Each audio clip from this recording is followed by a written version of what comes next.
All right, well,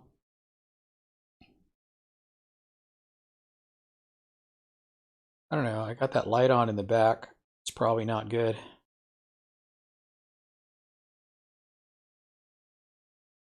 Kitchen light.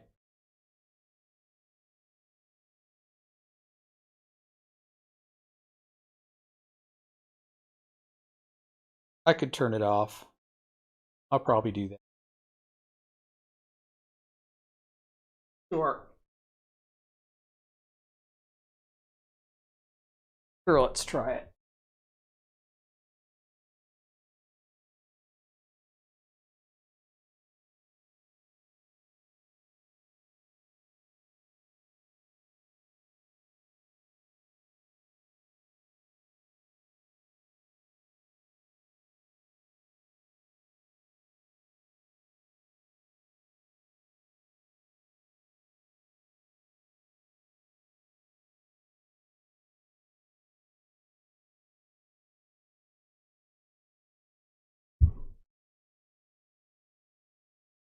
All right. Well, that's as it is.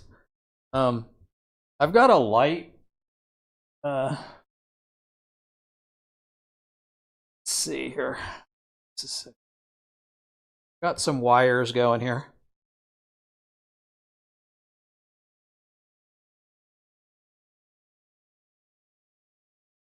I don't know exactly what I'm going to need sound for, but I've got it anyway in case I do need it.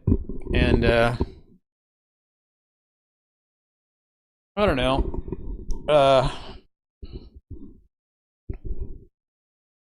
Guess I can put that wherever. I can move this up. Is this fixed focus or autofocus? I don't even know. I used it on a Zoom meeting today, and it was pretty good. It's pretty good. I didn't clean up my mess out there, I realize now. I still left my cushions and my umbrella out there. But it was kind of nice. I did a stream today from the porch, and then I watched a Zoom meeting. I should do my own Zoom meeting. You know, it might be nice to have like a few people in on it.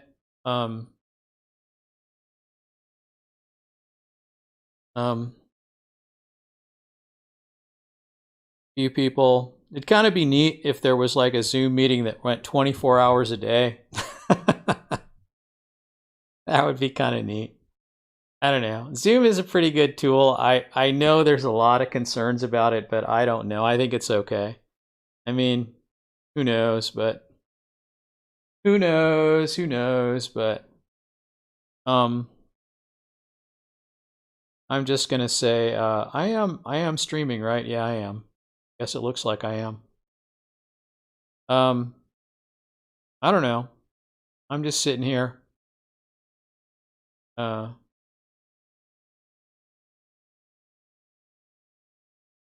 yeah, I don't know it. This is fixed focus or what, or autofocus. I don't know. I don't see any focusing happening, really. I think it's fixed focus. Um,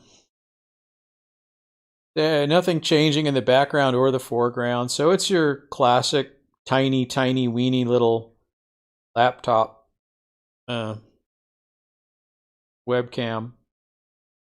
I could, of course, bring out another webcam, but try hooking up one of my other cameras. I don't know. I got like this weird vlogging camera. It also can function as a webcam. It's not the best. It was sort of a experimental purchase. I don't know. Probably a waste of money, but I do have it. Maybe I should sell it. I don't know. It's okay, really.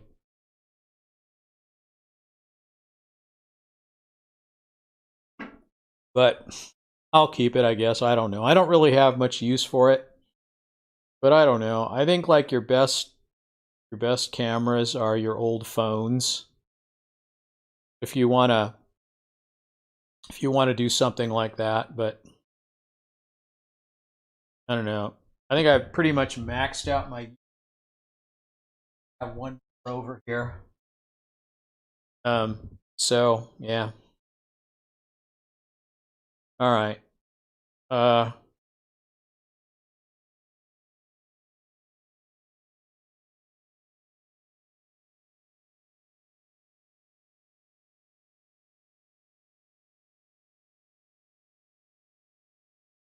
hmm. Well, yeah. I had like a good setup for of course it's always sort of, it's never going to be perfect, but um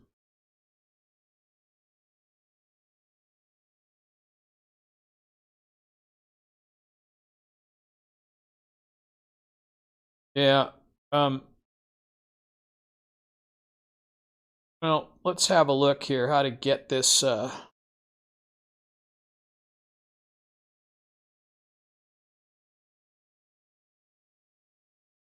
I can make this a little bit smaller, right? That go all the way there. Whoopsie. Um this can be up in the corner like that. This can be like about that big.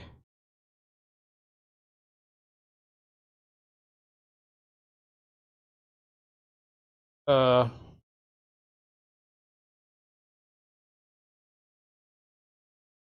so that's the whole thing.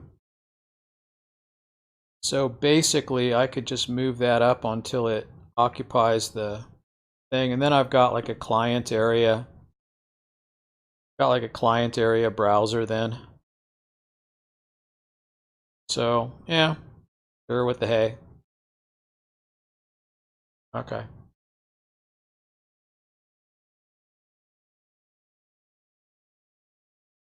Technically,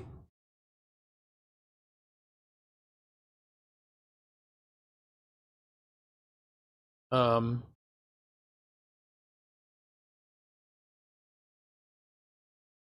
let's have a look here with this thing. Uh, I could potentially make this smaller, but as you know, really, it's okay on that side. But maybe I wanna do this.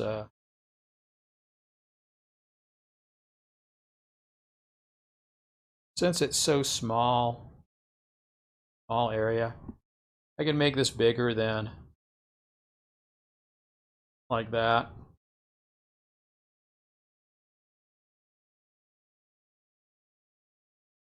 Okay, so yeah, it looks okay, I guess.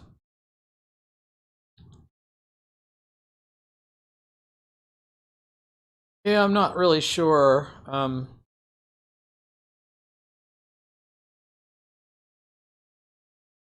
Uh,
so, oh, I could check and see if my videos are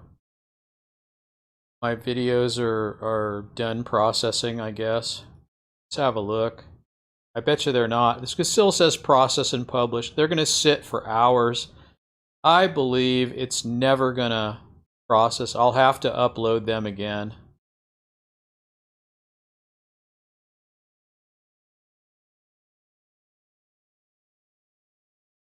I don't know. Maybe I should leave them to. Maybe I should leave them to be.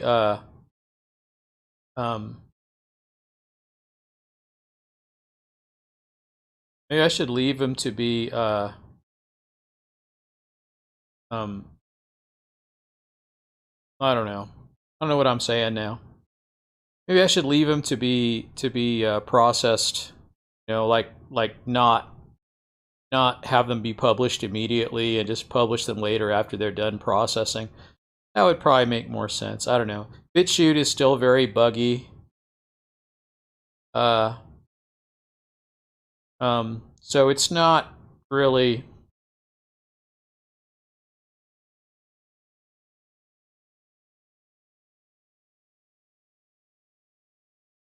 Hey, Psycho. Good to see you.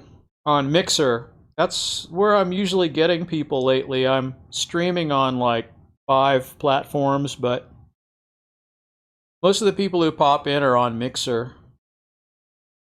I'm not sure why. It's because it's an IRL stream and nobody else is doing that. I don't know. I'm not actually sure. So, I don't know. Client area video is not giving me anything. Like, I can't even bring this up.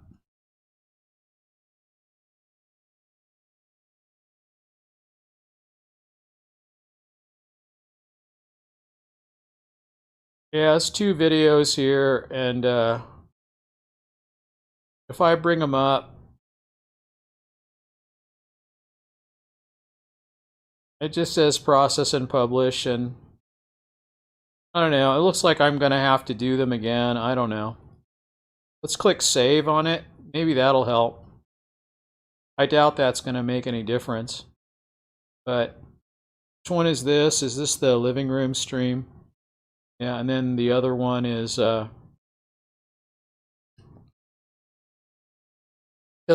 this one. I don't know. Yeah. But I don't know, they have hashtags, they have everything's filled out. I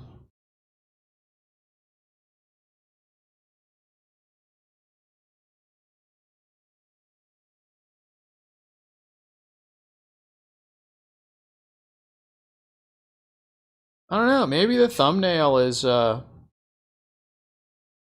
the thumbnail's not available or something. I don't know.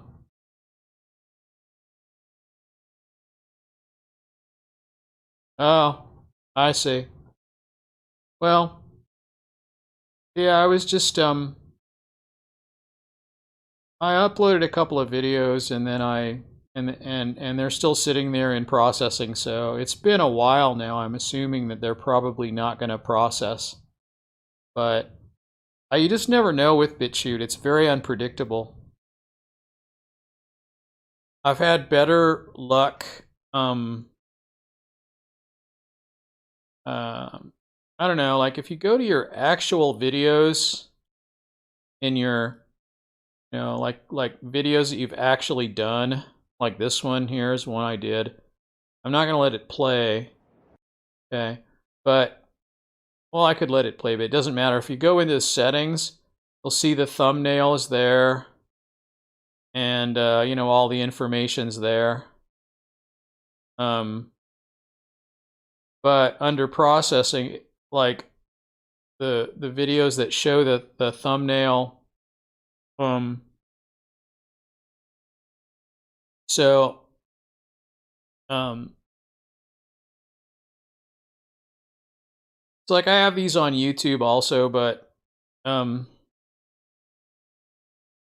don't know. I guess it doesn't hurt. I could let this play. I like how BitChute goes back to the thumbnail when you rewind it all the way.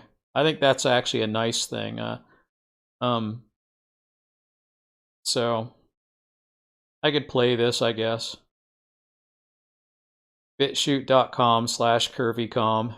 Everything is curvycom for me, basically all my social media. Except for Instagram, which I never use anyway, so it doesn't matter.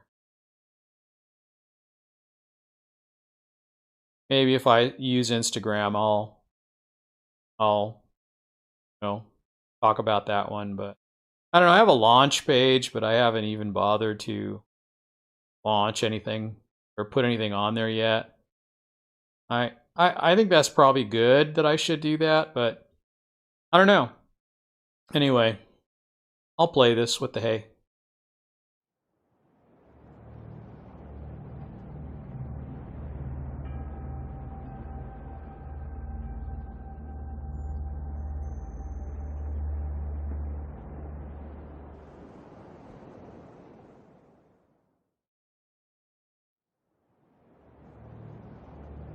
So, in my last story, I mentioned something regarding how the nature of a man is not so much what he is as much as what he does. I also mentioned that therein lay another story I'd tell you all at some point. This is that point. Some years ago, while attending a university, I took a lecture-style music history course.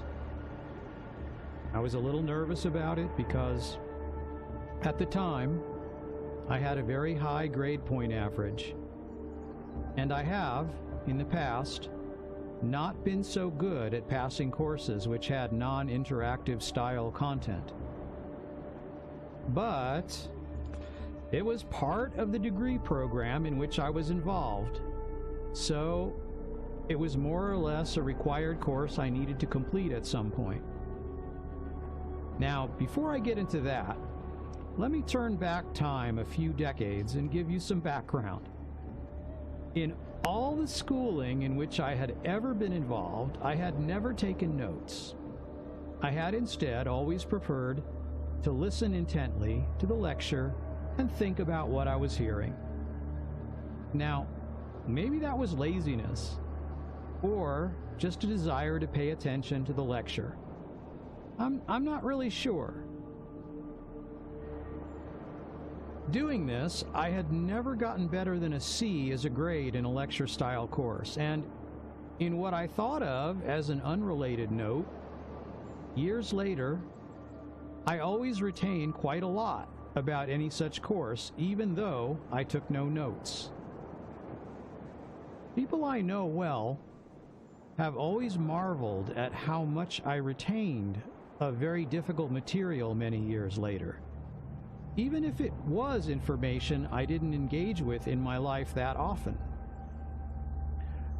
Now, most people tell me that they don't retain much of their course content after finishing the final exam. I noticed that about people. While I could never get an A on a final, I always seemed to retain what I did learn about the subject for a very long time. To be honest, I never connected the two things. I never thought that they were related. I just thought that perhaps my memory was, if not better than average, perhaps different from other people's ability to retain things. Now let's get back to the music history course. Well, the fact is, I didn't want to get a C or a D in this course. I wanted to retain my high GPA for whatever reason. Perhaps it was a matter of pride. I don't really remember. Here's where the note-taking comes in. So, a few years prior, I had told a good friend who has several advanced degrees and who had been a very good student when she had been in school that I was going back to school, and that I was kind of nervous about it because I had not always been the best, most focused student. I remember at that time that she told me about her awesome fail-safe note-taking technique. Now, even though the technique is not important to the story, I'll share it with you all anyway because it was, well and truly, an awesome technique. My friend explained it this way. Use a spiral notebook and only write on the right-hand page. Write as fast as you can, not worrying about space. Keep turning the pages and writing on the right side. Don't worry if you write too big or sloppy. Just go as fast as you can and keep turning the pages and writing on the right-hand side. Then, after the course is done for the day, sit down somewhere and, on the left-hand pages, number and write the questions that the things on the right are the answers to. Then you've created a study guide. Now you can go over it and even have someone else ask you the questions on the guide.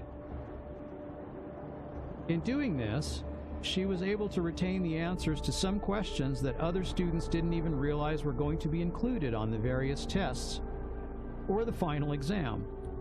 It sounded like an awesome technique, so it really stuck in my mind. So, when it came time for a real lecture-style course, I was prepared to try out my friend's note-taking technique. Well, long story short, it worked great. And while I didn't get an A in the course, I did get a B+, mostly because my final project was late. I did get A's on the midterm and final exams. Now, here's the point of the whole story. Less than a month later, I realized that I remembered almost nothing from that music history course. Of course, decades later, I still remember very little from that course. It's almost as though I never took it. And it was then that I realized that maybe my lack of taking notes was involved in my long-term retention of information. That maybe the same thing that caused me to get bad grades on tests also helped me remember more in the long term. Thinking about it more in depth, I started to realize that although I didn't remember details of courses during which I didn't take notes, I did integrate the spirit of the course material. I could still explain what the course was all about, and even talk about some specifics, even if I didn't remember all the names and dates involved. Perhaps the distraction of note-taking interfered with my integration of all the material into a unified whole. And perhaps I thought that might be true of anyone, not just me. Perhaps the general rule might be, take notes, get good grades, remember very little later. Don't take notes, get bad grades, remember much more in the long run. Perhaps my brain is not all that unusual. What is unusual is what I generally chose to do. Not take notes, just listen and think. But the main takeaway is that if I do what everyone else does, I get the same results as everyone else has. And I guess that's the story.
Okay, everyone, I'm going to stop streaming now. I'll see y'all later.